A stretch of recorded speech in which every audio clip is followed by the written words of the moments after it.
Hello बच्चों, चलिए आज का हमारा प्रश्न हल कीजिए। यहाँ से हमने हल करना है x minus 4y greater than equals to 0 और 2x plus 3y less than equals to 0। हमें यहाँ से इसको हल करना है। तो यहाँ से हल करने के लिए हमारे पास यहाँ से हमारे मुख्य अवधारणा रहेगी। मुख्य अवधारणा यहाँ से हम लेके चलेंगे। यहाँ से इन असमीकाओं का जो उभयनिष्ठ क्षेत्र आएगा, उभयनिष्ठ क्षेत्र ही हमारा हल क्षेत्र होगा। हल क्षेत्र यहाँ से हमारा क्या लेके चलेंगे हम, इसमें हल क्षेत्र हमारा यहाँ से होगा उभयनिष्ठ क्षेत्र। असमीकाओं को सरल करेंगे और सरल करने पर जो उभयनिष्ठ क्षेत्र बनेगा वह हमारा हल क्षेत्र बनेगा। और साथ ही यदि हम यहाँ से समीकरण देखें, यहाँ से समीकरण y बराबर mx प्रकार की बन रही है जो मूल बिंदु से होकर जाएगी। अर्थात यदि पहली असमीका को सरल कर ले, x minus 4y greater than equals to 0 दिया गया है, पहले हम इसे समीकरण में बदल लेंगे। समीकरण में बदलने पर x माइनस 4y बराबर 0 आ जाएगा। अर्थात यदि पक्षांतरण करें तो x बराबर 4y आ गया। यह हमारे पास मूल बिंदु से जाने वाली एक रेखा का समीकरण हो गया। ठीक इसी प्रकार यदि अब हम यहाँ से देखें दूसरी असमीका 2x प्लस 3y, हमें यहाँ से क्या दिया गया है, लेस देन इक्वल्स टू 0 दिया गया है।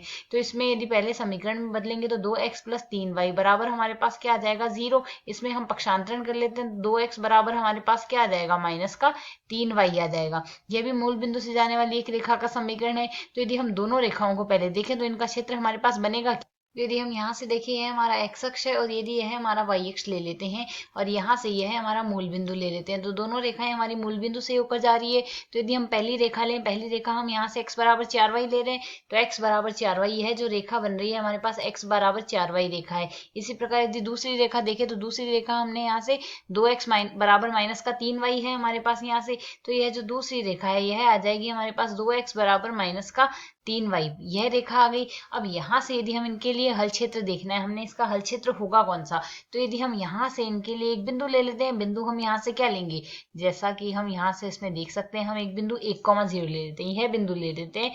यहाँ से इस बिंदु के निर्देशांक क्या होंगे, ये x अक्ष पर स्थित है तो 1,0 होंगे। तो यह देखते हैं हम दोनों रेखाओं में यह बिंदु आता हल क्षेत्र में आ रहा है या नहीं। तो यदि 1,0 लेंगे, x के स्थान पर 1 रखेंगे, y के स्थान पर 0 रखेंगे, तो यहाँ से हमारे पास क्या मान आ जाएगा, 1 का मान बड़ा है बराबर आ जाएगा 0 के।